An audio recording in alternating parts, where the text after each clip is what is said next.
Hoy, 9:30 de la noche. Suena delicioso.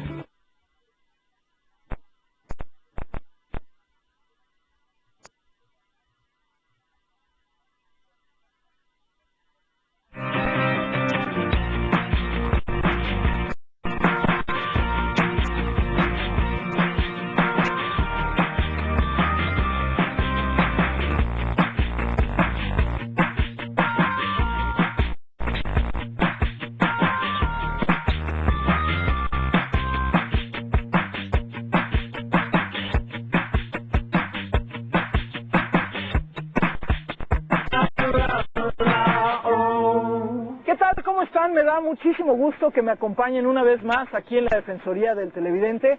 Yo soy Gabriela Barkentin y seguimos, porque ya desde la semana pasada hemos estado en este espléndido lugar que es la Casa de la Cultura Reyes Heroles, en el medio de Coyoacán, en la Ciudad de México. Vengan, la verdad es que es un lugar maravilloso, con unos jardines realmente espectaculares. Y vamos a seguir con lo que arrancamos la semana pasada. Ya comenzamos a hablar de noticias y medios de comunicación, violencia, cómo cubrimos, qué decimos. Así que quédense con nosotros y este es nuestro invitado.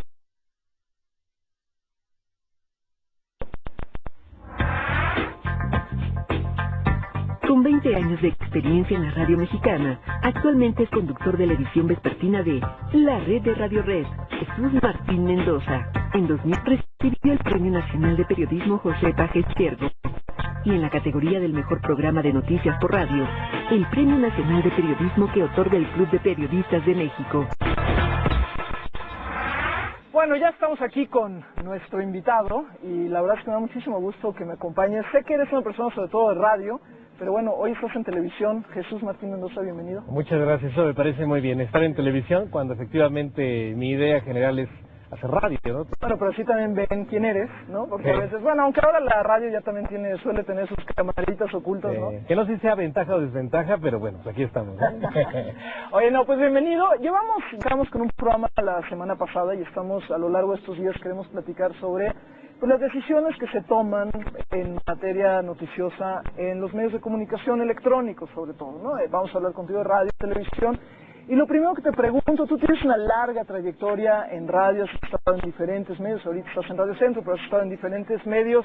¿Cómo se toman las decisiones reales en materia de noticias? Pasan tantas cosas, ¿cómo deciden qué sí sale al aire y qué no sale al aire? Fíjate que en nuestro caso particular, creo que es diferente a lo que puede suceder a estas, porque Grupo Radio Centro nos da mucha libertad en ese sentido. De hecho, te podría decir que trabajamos como entidades independientes, aunque estamos dentro de la empresa. Por ejemplo, mi compañero Sergio Sarmiento, que tiene su programa en la mañana, él tiene su equipo, él toma las decisiones junto con su productora y su redactor de qué temas presentar en la mañana. Obviamente nos vamos a la lógica, ¿no?, del acontecer general. Si la pregunta va en el sentido, ¿tiene usted un director de noticias que le dice que están por aquí, por aquí, por acá? La respuesta es no. Pero ahorita, por ejemplo, dices, tienes una hora con la cual te reúnes, me imagino, y toman una decisión y dices, a ver, en todo el día pasó esto. ¿Cuál es la primera, o sea, cuál es la noticia más importante? ¿Cómo deciden ustedes cuál es la más importante? En mi caso, el programa que conduzco en la tarde, a veces no necesita que traen todos los noticiarios. Porque como estoy en la parte final del día, empiezo a las 5 de la tarde, termino a las 8, en muchas ocasiones he decidido entrar con otro tema para romper la línea que llevan pues, los periódicos en internet y mis competidores en otras estaciones de radio. Eso a nosotros fue un buen resultado. Digo, hay cosas innegables, ¿no?, que no se pueden dejar de lado. Pero, por ejemplo, en el caso de los problemas de la inseguridad, de los muertos, de la sangre y todo lo que tristemente ha ocurrido en nuestro país, procuro, en términos de prensa escrita, un poco interiores, para poder presentar otro tipo de temas que tal vez por algunas circunstancias se quedan en el olvido. Claro. En esa lógica me guío yo en mi programa, pero todo bajo la confianza que nos dan de nosotros tomar las decisiones y poder atraer al público con eso. Porque obviamente, bueno, todo noticiario implica una decisión de qué queda dentro y qué queda fuera. No podrías dar todas las noticias. Ah, no, por supuesto. Necesitarías ahora sí que estar todo el tiempo y además no tiene sentido. Pero la que creo que es importante para nuestros televidentes es cómo se jerarquizan las noticias, ¿no? Tú de repente dices, bueno, escaneo lo que hacen, lo que está apareciendo en internet, lo que están haciendo los otros noticiarios, pero entonces es lo que puede impactar más, lo que la más, es decir, ¿cómo dices esta es? Pues vuelvo a nuestro caso particular, la jerarquización incluso es cambiante. y a veces te puede decir hasta en función del estado de ánimo. Claro. Y eso aplica a todos nosotros, a los medios de comunicación. Si un día llegas muy deprimido, pues te vas con la sangre. Pero en realidad tratamos de meterle obviamente cerebro, y lo que yo busco presentar es aquello que se ha olvidado a lo largo del día. Y como segundo tema, presentar lo que está en primeras planas, y por qué no algunas cosas que otros no hablan, ¿no? O que consideran que no es importante, pero no saben cómo abordarlo, ¿no? Me has de decir, porque hace muy humano el trabajo. Dices, a veces depende también del estado de ánimo. Y es cierto, no dejan los conductores, los periodistas más de ser humanos. Aquí en este punto yo sí te quiero decir, Gabriela, y al público que nos está viendo, los seres humanos nos preocupan lo mismo que las personas que están del otro lado del televisor o de la radio. Nos preocupan las mismas cosas, nos angustian las mismas cosas, nos enojan las mismas cosas, lo mismo. Y eso nos vuelve, pues digamos, nos pone en una parte de responsabilidad de poder reflejar lo que el público está sintiendo. Luego recibo llamadas telefónicas que me dicen, oiga Jesús Martín, usted no opine, usted nada más ve noticias. Bueno, podemos verlas en internet o tiene una computadora, pero finalmente tratar de contagiar o compartir con el público lo que una persona tan igual como el televidente o el radioescucha está sintiendo pensando sobre una información. Y a veces es una buena guía para poder determinar qué vamos a presentar y qué no vamos a presentar en el programa. Lo que pasa es que hay una falsa discusión sobre el tema de la objetividad, porque en realidad no somos objetos por haber objetividad. Lo que puede haber es, no sé, equidad en tratamiento, puede haber ciertamente buscar verificar fuentes, el hacer una serie de cosas, pero no somos objetos, ¿no? Pero a veces hunde un poquito esta exigencia, ¿no? El público de pronto dice, queremos información, no queremos opinión. ¿Realmente podemos distinguir así tajantemente de información-opinión? Actualmente la línea es muy delgadita, ¿no? Entre lo que es la información y la opinión, aunque bueno, sí puede uno, inclusive, tendría la responsabilidad de decir, esto es mi punto de vista particular, se lo comparto porque le tengo confianza, porque lo quiero mucho, pero si usted tiene algo más que aportar, entonces armas un diálogo. Yo creo que actualmente es importante que quienes estamos en la radio o en la televisión podamos compartir algún punto de vista con el público, porque eso genera que el público también reaccione. ¿Qué es lo que ha estado sucediendo? La gente no reacciona, Gabriela. Le estás presentando información de muertos, le estás presentando información de asaltos, de inseguridad en general, de políticos actualmente pues ganan muchísimo dinero, a propósito que el presidente acaba de firmar esta ley de salarios máximos, y la gente, ya lo escuché, y no reacciona. Se trata de que reaccione el público, y cómo realmente expresando un punto de vista que a lo mejor no coincide con quien me está viendo o me está escuchando, pero eso ya lo hizo reflexionar, pensar y por lo tanto tomar decisiones. Eso nos ha dado muy buen resultado. Bueno, estamos hablando sobre noticiarios. En realidad este es un tema que ustedes nos han hecho llegar con mucha frecuencia. Así que regresamos ahorita, estamos en el mero centro de Colima, en un día pues muy bonito. Regresamos. No tengo alguno en especial porque de todos voy sacando síntesis. La que más me convenga, la que tome en cuenta. Pues creo que todos en realidad de alguna manera pueden tener cierta tendencia, ¿no? Pero bueno, me gusta el de Canal 11, el del 22 también, bueno, y de repente pues inevitablemente veo los otros también, ¿no? Defensor del televidente 01800 22 62 522.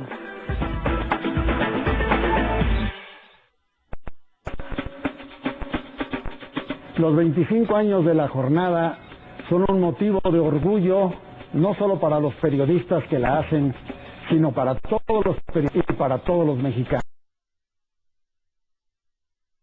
Las personas que están del otro lado del televisor o de la radio, nos preocupan las mismas cosas, nos angustian las mismas cosas, nos enojan las mismas cosas, nos indigna lo mismo. Y eso nos, pues digamos,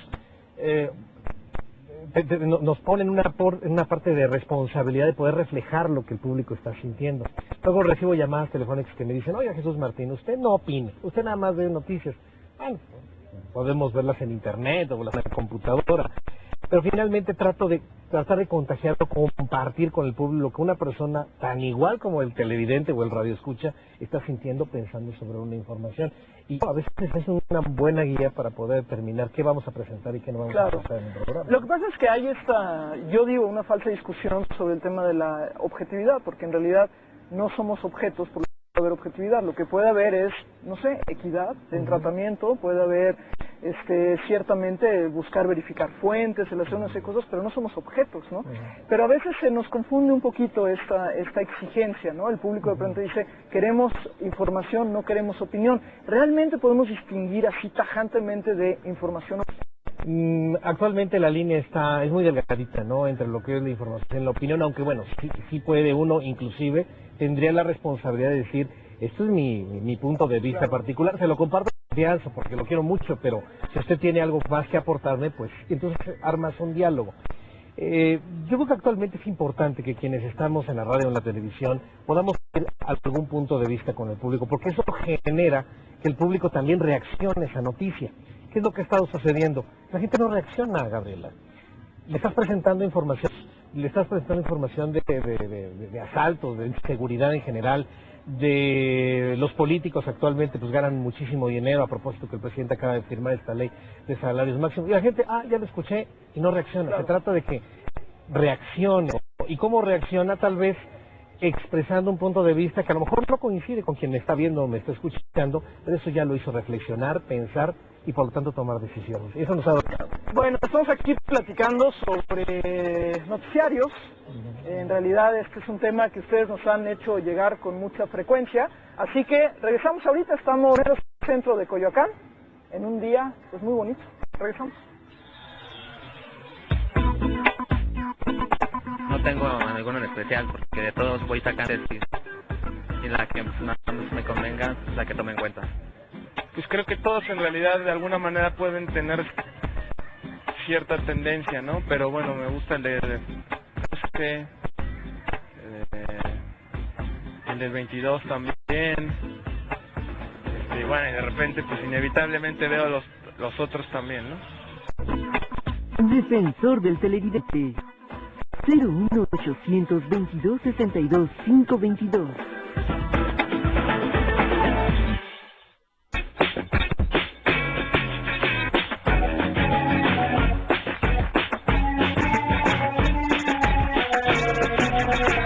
Que afortunadamente cuando se escribía todavía en papel, pues grabado y se firma el texto o la información que se da, no así como ahora que simplemente los que te dicen periodistas y que realmente son pues lectores de boletines, pues gente para mí frustrada o traicionada por sus propias convicciones, que nada más lee los boletines que obviamente paga la presidencia, la Cámara de Diputados, todos ellos son licenciados en ciencias de la comunicación. ¿Qué ciencias de la comunicación? ¿Sabes qué? Te mando esto para que le des a saber a la gente nada más esto, no la verdad en completo, no la verdad en puro. Tal vez la verdad sea muy, pero la verdad nos lleva a una revuelta, pero pues ni hablar. Lamentablemente eso es nuestro periodismo, una miseria, una tristeza, atacarnos, profundidad. Mira, esto de nada más a leer lo que me mandó la Secretaría de Relaciones Exteriores, la Secretaría de Gobernación. Eso, ¿por qué se dicen? ¿Por qué la universidad se atreve a decir la carrera de periodismo? Sean tontos. Díganse como licenciados de comunicación, licenciados en información. Bueno, pónganse la verdad, ¿no? Licenciados en leer tienes de prensa, no se digan periodistas, por favor. Porque el verdadero periodista, no tiene recato en decir la verdad, en ir a la profundidad. Sin embargo, usted me habla de la televisión, el periodismo. Todos esos que dicen periodistas de esos medios tienen jefes, los medios tienen dueños, y tienen que seguir la línea. Entonces, es una labor social muy delicada y que hay que tener, primera, valor y honradez moral para desarrollarla. Y no soy periodista porque fui a la universidad. Esta señorita del rotativo, por favor, que no tiene también, y ese tiene una expresión periodística, porque toca, por ejemplo, el deporte, cualquier tema, ¿no? El SIDA, por decir algo, ¿no? Y ahí nos toca a los deportistas que resultaron con... Bueno, es fantástico. Tal vez para mí, ahorita el único periodista real son los moneros, y ella tiene precisamente un espacio monero. porque el Monero es una chusca, es una sorpresa, y sin embargo va de lleno al toque a darle tocada final y muy congruente. Muchas gracias a nuestro televidente, a Miguel Ayala Sánchez, y nuevamente les recuerdo que si quieren participar y si quieren salir a cuadro, llámenos 01800 22 o www.defensor.canal22.org.mx y nos pueden decir todo lo que quieran decirnos sobre la televisión mexicana y sobre el Canal 22, pero también si quieren opinar y salir a cuadro como lo están nuestros televidentes en cada uno de nuestros programas. Y bueno, nos decía Miguel Ayala una cosa, Jesús Martín, ¿te gusta que te digan Jesús Martín? ¿Cómo? Fíjate que Jesús Martín completo. Martín completo, ¿verdad? Como nombre de telenovela. Sí, un poquito. Yo no sé, porque siempre te identificaba más bien como Martín, pero bueno, ya veo que últimamente te dicen sobre todo el Jesús Martín. Pero bueno, antes de irnos al corte estabas comentando, bueno, pues un poco el cómo, los estilos, la forma de trabajar, y decías, la gente también quiere opinión, ¿no? Porque no se mueve. Y eso es un acto bien. De repente uno dice, bueno, tantas cosas que nos pasan en México y la gente no se mueve. Tú has trabajado a lo largo de tu carrera con o cerca de personajes que tienen personalidades. Pienso en Gutiérrez Vivo, pienso en las personas que están donde estás tú ahora, un Jacobo Saludowski, no sé qué. A veces se les acusaba, por ejemplo, en el caso de Gutiérrez Vivo, a veces se le acusaba de erigir como en juez o en hacer algo más allá tal vez de lo que le tocaba al programa. ¿Cómo trazar esa línea para no convertirse uno en el funcionario público desde el micrófono? Pues creo en lo personal que tiene que ver con la personalidad de cada quien. Yo creo que está en función mucho de la personalidad de quien te presenta las noticias y la forma como te lo... Si alguien lo identifica como un juez o como alguien que te está compartiendo una opinión tal vez firme, dura, ruda, cruda, pero que finalmente te la comparte como una persona igual que tú. Insisto, creo que es la personalidad, tiene que ver. En el caso de la personalidad de José Gutiérrez Vivo era muy marcada, era muy específica. Quienes llegamos a trabajar cerca o lejos de él, generó una escuela de cómo hacer radio y que finalmente le abrevamos algo. A lo largo de mi vida he trabajado con personajes como Jaime Alejo Castillo, un gran periodista, con Pepe Cárdenas, Guillermo Ochoa, Jacobo Saludowski. Y finalmente, los que somos resultados de trabajar con toda esta playa de periodistas, pues vamos formando la personalidad propia para saber, pues a lo mejor puedo opinar algo como Gutiérrez Vivo, pero más suave como Alejo Castillo, o más pensado como lo haría Guillermo Ochoa. Estoy tratando de poner nombres que son conocidos para los televidentes, pero que en realidad estos van a conformar un estilo propio para dar la noticia, para opinar, para buscar la reacción del público. Decía nuestro televidente algo que a veces se comenta también, que es si la gente que está ahora haciendo periodismo o conductor de noticiarios, si deberían haber estudiado otra cosa. Hay una duda de si debería haber estudiado, no sé, como si la carrera de comunicación o las carreras de periodismo no bastaran. Yo estoy completamente de acuerdo con eso. Debemos partir de la base que presenta ante una cámara de televisión, un micrófono, pues tenemos algo que decir, algo que compartir. Si tú llegas a un lugar y no tienes nada que decir, entonces el proceso de comunicación fracasa, claudica. Entonces yo lo que he dado a lo largo de estos años es que sí conviene que alguien se especialice en alguna otra materia. Yo estudié ciencias de la comunicación, pero si me hubiera tocado estudiar en esta época, estaría estudiar, no sé, algo en química o en biología o en ciencias del mar o alguna rama científica y posteriormente especializarme en algo de comunicación. Porque finalmente eso es lo que da un buen resultado. Da solidez, da cultura, da conocimiento, da una base para poder presentarse ante un público y ya las estrategias de comunicación y es como el ejercicio, tú lo sabes, ¿no? Sí. Hay que hacerlo todos los días, vas creando músculo y se va desarrollando como todo en la vida, ¿no? A ver, hablas de hoy, del día de hoy. Últimamente hemos tenido algunos episodios complejos, por ejemplo, un narcotraficante o el vocero de un narcotraficante saliendo a cuadro o siendo entrevistado en la radio, es decir, se le está dando voz de pronto a los que son delincuentes y delincuentes hablando de... ¿Qué opinas de esto? ¿Qué deberían hacer los medios con esto? Que volvemos al punto inicial de la charla, es un proceso de elección. Y uno como responsable al frente de los medios de comunicación, y díganos como quieran, periodistas, lectores, locutores, eso no realmente no importa. Uno toma la decisión de qué le ofrece uno al público.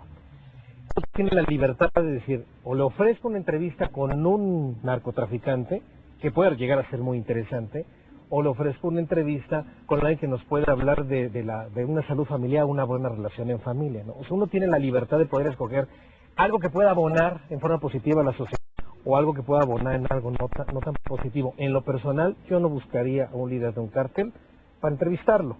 ¿Por qué? ¿Por qué? Porque creo que tengo una responsabilidad moral con mi sociedad de denunciarlo. Caeré en una incomodidad si yo en un medio de comunicación le digo a la gente, oiga, denuncie usted si conoce o sabe de un hecho, de un ilícito. Lo he dicho muchas veces, denuncie en forma anónima, y yo no lo, mejor lo entrevisto. Me parece que ahí no estoy cumpliendo, podría cumplir con una cuestión periodística, pero no cumplo con un deber ciudadano, porque también soy un ciudadano y tengo que también denunciar los delitos. Sin embargo, decían, nada más para ser un diablo, porque en el fondo coincido con lo que estás diciendo, pero dicen algunos, bueno, pero también una buena entrevista con un delincuente, con un líder del crimen organizado, con un tratador, como se han dado también algunas, puede ser de valor noticioso. No, puede tener todo el valor noticioso, todo el valor periodístico. Sin embargo, el presentar a estos personajes que no le hacen bien a nuestra sociedad, que dañan a nuestra sociedad, en un medio de comunicación tan poderoso como es la televisión o como es la radio, para cierto sector de la población, los jóvenes, lo colocan como alguien destacado, como alguien importante, como un perfil que hay que seguir. Y yo no creo que nadie en este país quiera generar más personajes de estos. Claro. Entonces, esa es la parte que a mí en lo personal me preocupa, al ir a buscar de información. Bueno, pues aquí estamos. Las decisiones son cada vez más complicadas, porque sí, la información fluye muy rápido, las cosas suceden, y bueno, también uno tiene que estar un poco al momento.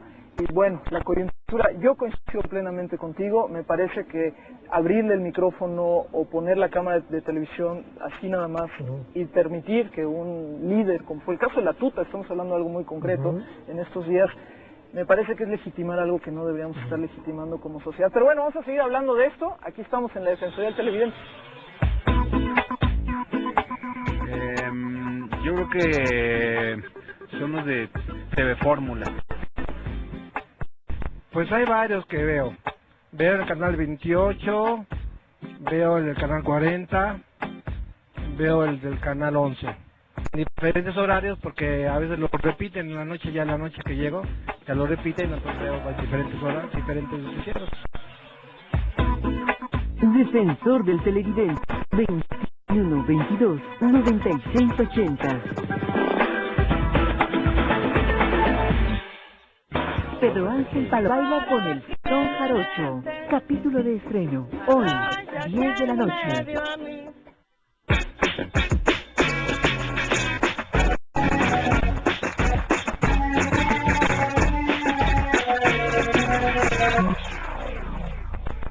Ya estamos aquí en la última parte de nuestro programa. Estamos platicando con Jesús Martín Mendoza, que tiene, bueno, una larguísima trayectoria.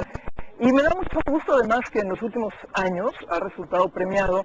Y resultaste premiado por un trabajo además muy importante que hicieron ustedes, premiados por diferentes instancias, por el trabajo de cobertura en tiempo real y por la pertinencia del accidente en el que perdió la vida Juan Camilo Muriño y bueno, una serie de personas más, incluido ahí Santiago Vasconcelos. Pero, ¿qué pasó en tu cabeza cuando te enteraste se cayó un avión en Polanco? Pues lo primero que pasó por mi mente, porque la primera información que tuvimos es que había caído un avión comercial, porque obviamente se genera la información. Esto era como las 7 de la tarde. Eran las 6:30 de la tarde. El programa empieza a las 6. Empieza a las 5 de la tarde. 5 de la tarde. Eso fue como a las 6:20, 6:30 de la tarde del 4 de noviembre de 2008. Estábamos transmitiendo el programa normal, la agenda noticiosa normal, por cierto, algo aburrido y tedioso en los Estados Unidos. Claro. Nosotros pero no estaba pasando mucho. No estaba pasando nada, era una elección cantada, ¿no? Al grado que nosotros no enviamos ningún equipo a los Estados Unidos, nos quedamos en México apoyados con un corresponsal en Washington para cantar lo que ya claro, ¿no? Que iba a ganar Barack Obama. Era un día completamente normal, me voy a un corte comercial, dentro del corte comercial presento a nuestro helicóptero que está sobrevolando el Valle de México, y la primera información que nos dice Jesús Martín, te informo que nos acaban de avisar que un avión ha caído en la Ciudad de México. Le digo, ¿qué tipo de aeronave es? No sabemos si es un jet o no sabemos si es... Y yo lo interrumpo, un avión comercial, es probable que sea un avión comercial y sea el área de las lomas de Chapultepec. se eleva mi sorpresa porque nosotros estamos relativamente cerca. Estoy en un estudio que parece pecera porque tiene cristales por todos lados y veo toda la Ciudad de México. Nada vi. No se veía nada. Nada, absolutamente. Entonces empezamos a corroborar la información hasta que, bueno, desde el helicóptero y con información de la Secretaría de Seguridad Pública nos confirmó que se trataba de un Learjet. Y ahí empezamos a tratarlo como una noticia que nos estaba cayendo en ese momento y a tratar de entender quiénes eran o quiénes estaban ahí. No sabíamos, por supuesto. Claro. Empezamos a mandar a nuestros reporteros. Ahí debo reconocer al equipo de reporteros del Grupo Dragón, del Grupo Radio Centro, que llegaron al lugar, se las bardas. Roberto Medina llegó a transmitir el momento en que se oían detonaciones, que después supimos que eran los neumáticos de los automóviles estallando por el fuego, la corretiza de personas quemadas. Todo esto obviamente me lo iban narrando los reporteros y yo lo iba describiendo también al público, enlazando Secretaría de Gobernación. Me llama una reportera, Elsa González, diciéndome, coincide con el aeropuerto de San Luis Potosí donde iba el secretario de Gobernación. Y dije, un momento, no vamos a especular que sea él, pero vamos a buscar el secretario de Gobernación, la ruta del avión, la ruta del secretario de Gobernación esa tarde. Para no hacerte el cuento largo, llega nuestro coordinador de información alrededor de las 7:20, una hora después que habíamos empezado con toda esta cobertura, y me dice, hay información todavía no confirmada que se trata del secretario de Gobernación. Le digo, ¿está confirmado? No. Bueno, pues vamos a empezar a hacer otra estrategia. Le pedí a los reporteros que fueran aglutinando datos, ¿no? Y yo se los iba presentando al público. Tenemos estos datos, el secretario va en un avión como este, se parece a este, la matrícula es esta, parece que... Evité caer en este momento en la especulación de trasciende, dicen que pudo haber sido el secretario de Gobernación, ¿y qué tal si no? Claro, ¿Sí? claro, claro. Hablaba No, y lo que puedes generar además en todos los sentidos, ¿no? Por supuesto. Entonces, en ese momento, yo decidí, ahí en la cabina, decidí no reventar nada extraoficial porque también somos muy dados. Esto es extraoficial, pero te lo informo, Sí, ¿no? sí, Y soy el primero. claro. Carreritas. Y no, decidimos mantenernos muy tranquilos hasta el momento que tuvimos la mala noticia de esto. El desarrollo de esta información y el tratamiento y la participación de los reporteros fue lo que nos valieron varios reconocimientos a lo largo de los últimos por esta cobertura. ¿Te sientes satisfecho con ese trabajo? Mira, tengo sentimientos encontrados, porque Juan Camilo Muriño yo lo conocía, me parecía que era uno de los políticos más valiosos que había en este país, con todo y lo que se le pueda. Su director de comunicación social, no sabes cómo yo lo sentí mucho porque era una buena persona, tratábamos muy bien. Son de esas personas buenas que se mueren. Me provoca tristeza por lo que le provoca al país, pero me provoca al mismo tiempo alegría porque resultó en un trabajo que nos ha sido reconocidos, a mí en lo personal, a mi equipo de trabajo. Entonces, son dos cosas. Bueno, y felicidades, porque además ha sido un trabajo realmente premiado, por muchos motivos, y creo que sobre todo por esta capacidad de narrar una cosa que sucedió. Estamos a nada de irnos. ¿Qué le dirías a los televidentes que de repente se enfrentan a muchísimas opciones de televisión, de radio? ¿Cómo escoger? ¿Cómo ser un mejor televidente, un radioescucha? Es difícil, porque es como cuando te enfrentas en una tienda de autoservicio, ahora en aquel lleno del mismo producto, pero de diferentes marcas. Te podría decir que todos tienen sus bondades, todos tienen también para mejorar, pero lo que sí les comentaría que es como los vinos, escogen el que más les guste, y el que más les guste es el mejor, el que más se adecue a su forma de pensar y a sus necesidades de información y reacción. Si algo no les gusta, decirlo, si algo les inquieta, comentarlo, hablar por teléfono, porque en esa medida estamos juntos conformando la información en este país. Sin duda, bueno, pues qué rica charla, la verdad. Igualmente. Agradezco mucho que hayas venido un poco a compartir. Como bien decías, no eres alguien tan cercano a la televisión, es decir, no has hecho tanta televisión, pero bueno, pareciera que sí. Gracias, Gabriela. No, al contrario, aquí estuvo con nosotros Jesús Martín Mendoza, lo pueden escuchar en la radio todas las tardes, en la Ciudad de México y en todo el país, ¿verdad? En Radio Red, 88.1, 10 de AM, en Radio Red, de las 5 a las 8. Muy bien, así que ahí está. Yo soy Gabriela Barkentin y vamos a seguir en estas semanas hablando de este tema, porque todavía hay mucho que analizarle. ¿Qué sucede con las noticias y los medios de comunicación? Esta es la Defensoría del Televidente y nos vemos la siguiente semana. Hasta luego. Ana María Sánchez Pacheco. Mi comentario es el siguiente, que nos tratan realmente como analfabetas a las personas que ven el 13 y del 2, o con noticias muy relevantes, algunas de ellas completamente fuera de tono, de cómo poder resolver nuestros problemas. Entonces digo, estamos completamente desamparados. Ojalá que en el canal 22 sea una cosa diferente. Gracias. Jorge Santaella. Me parece muy correcto el programa Defensoría del Televidente. Me gustaría que se aplicara a eliminar de los noticieros de 7 a 10 comerciales entre cada nota. Se está exagerando el número de comerciales. Muchas gracias y felicitaciones a la señora Gabriela, aunque su apellido me es realmente muy difícil de pronunciar.